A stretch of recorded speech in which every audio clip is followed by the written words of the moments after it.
నాగార్జునసాగర్ నియోజకవర్గంలోని హాలియా పట్టణంలో కాళేశ్వరం విచారణను సీబీఐకు అప్పగించడాన్ని వ్యతిరేకిస్తూ మాజీ ఎమ్మెల్యే నోముల భగత్ ఆధ్వర్యంలో రాస్తారోకో చేశారు.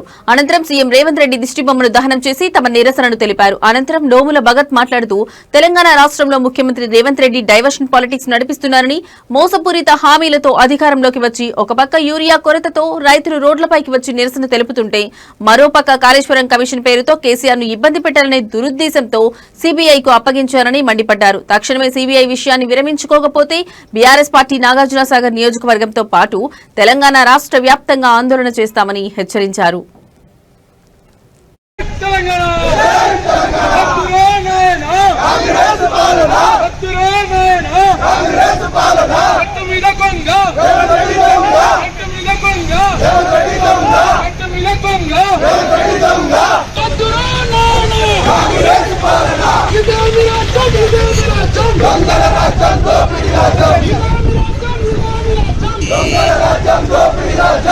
ఓటు దొంగ రేవంత్ రెడ్డి దొంగ ఓటు